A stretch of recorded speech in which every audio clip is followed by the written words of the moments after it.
All right. Good afternoon. See you again. So, doing our in the morning,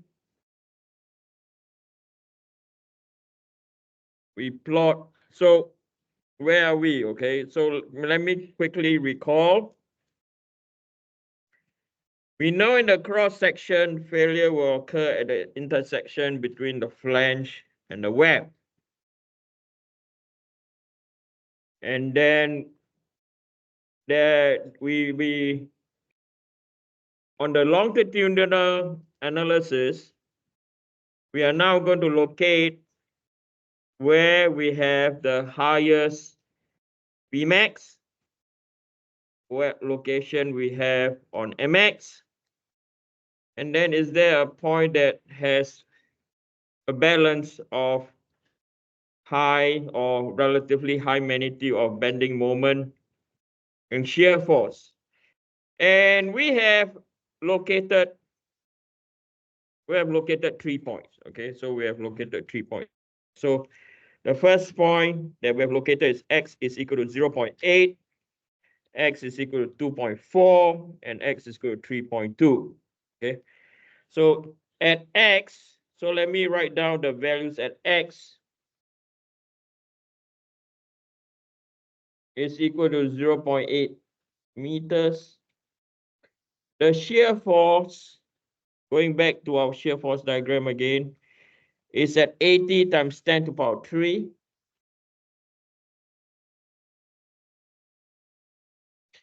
And then the moment will be at what? Will be at minus 16 times 10 to the power 3.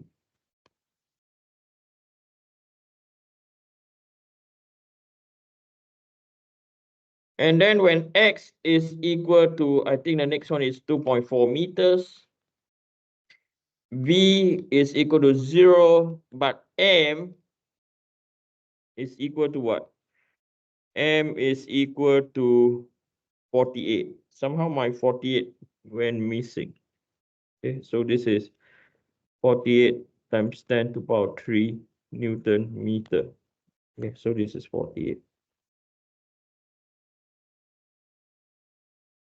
And then when x is equal to 3.6 meters, our V is at minus 40 times 10 to the power 3 Newton. And our M, okay, our M is equal to 32. Is it equal to 32? 40 power 3 times 0.8. Yeah, 32 times 10 to the power 3.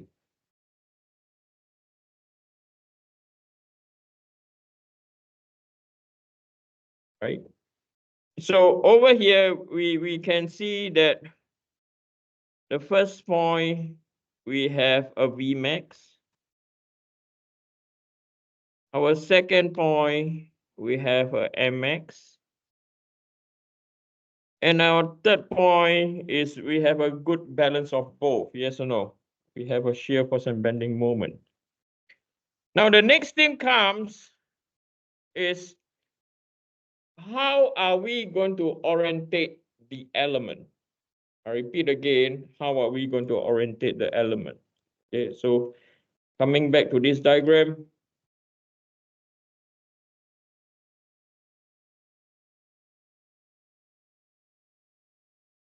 okay, and we'll look at the cross section.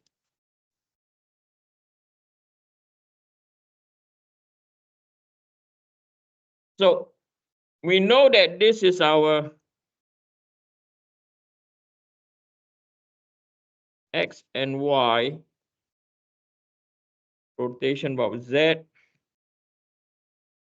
And our cross-section view,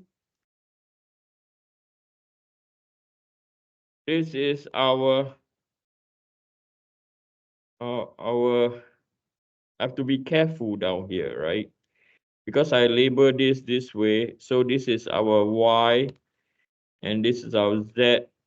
This is our rotation about X. So we are going to Not ignore this, but know that it changed. Okay, now,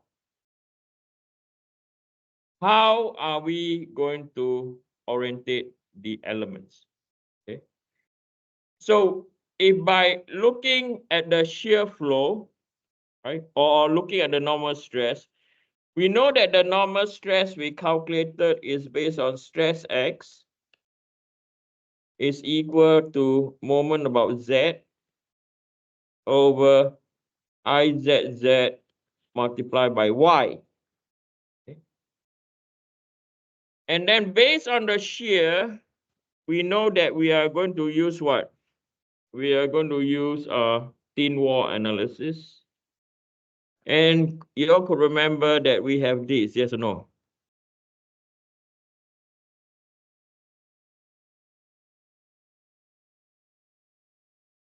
Okay. So we are aware that the shear force, right, is coming down this way. Okay. We know this is where failure will occur.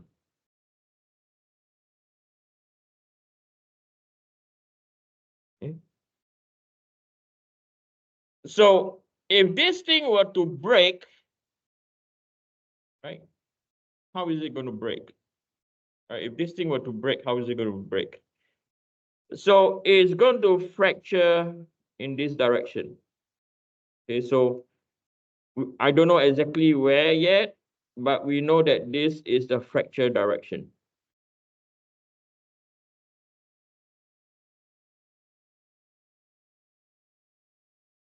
For normal stress,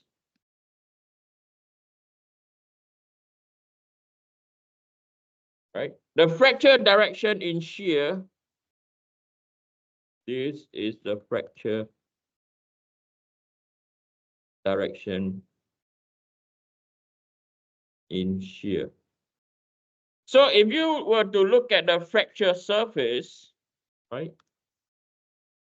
In the normal direction, it is going to be this way. In the shear direction, it's going to be in this way, right? But we know in terms of shear, some of you are like your eyes are blinking now. Some of you know that the shear in this direction, some of you are, remember we taught this before, the shear in this direction and the shear in this direction. So if I'm going to call this is shear X, Y, and this is shear what? We know that shear XY is equal to shear what? YX, yes or no? Right? So how we are going to position our element for our analysis is we are going to position the element in this way. Okay. And on that way, I mean in over here. Okay, so this is our element. So to sketch our element in 3D, this is how our element will look like.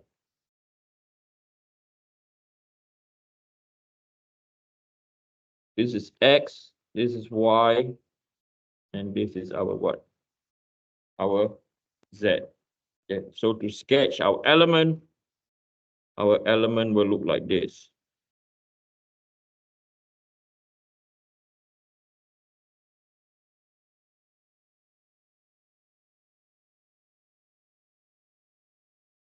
And we are aware that we have a load coming in, okay, in stress X,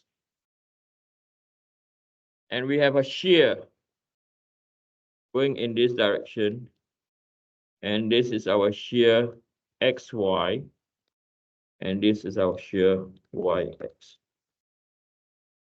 So the next thing left to do is to compute what is our normal stress and what is our shearing stress, and the element is located at the intersection between the web and the what? The flange. Are we clear? Okay. So from here, we need our table. When I say table, is this table over here to calculate our stresses.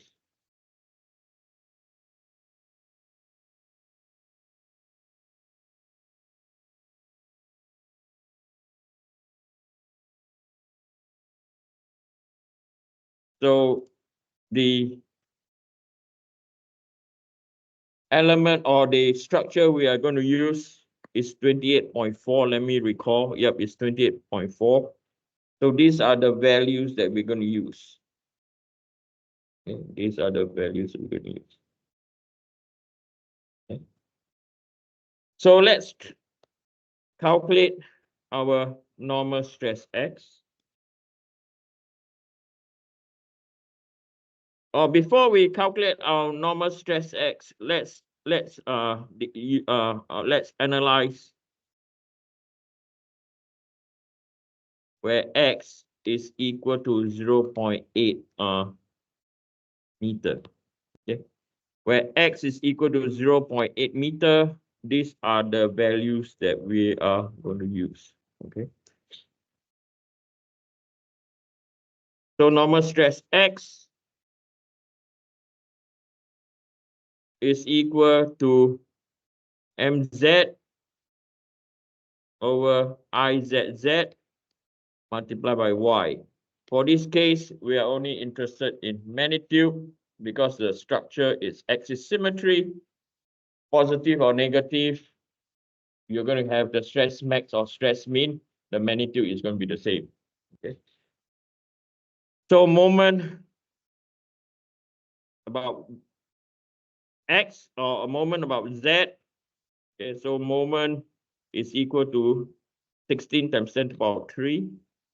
Wait, sorry, there's something going on wrong with my. Okay, so this is 16 times 10 to the power 3. IZZ over here. Let me get out of this and come back again. It's messing around with me.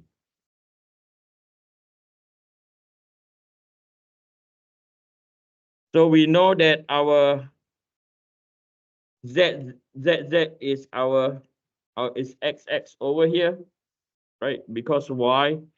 Because we know that this is our Z-axis, this is our X-axis, okay? So this is equal to 40.1 times 10 to the power minus 6. Now the critical part is the Y direction. Okay, so if I were to bring this diagram over here,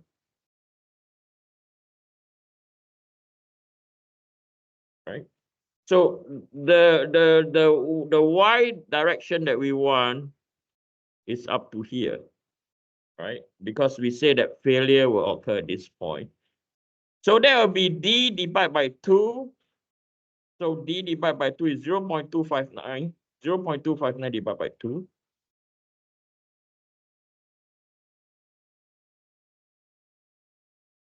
Minus by TF. Okay. So TF is 10 millimeters. Okay, TF is 10 millimeters. So 10 millimeters is 0.01. Let me switch up. Let me move across. So I don't need to squeeze. So this is minus by what? 10 millimeters, 0.01. Let me check again. So TF, this is our TF is 10 millimeters. Let's watch over here, 0.01. The depth is 0.259 divided by 2. Okay. So from here, we have 0.259 divided by 2 minus by 0.01 times by 16 power 3 divided by 40.1 power minus 6. It's equal to 47.0 681 times 10 to the power 6 Pascal. Let me do it again. So 0.25 divided by 2 minus 0.01.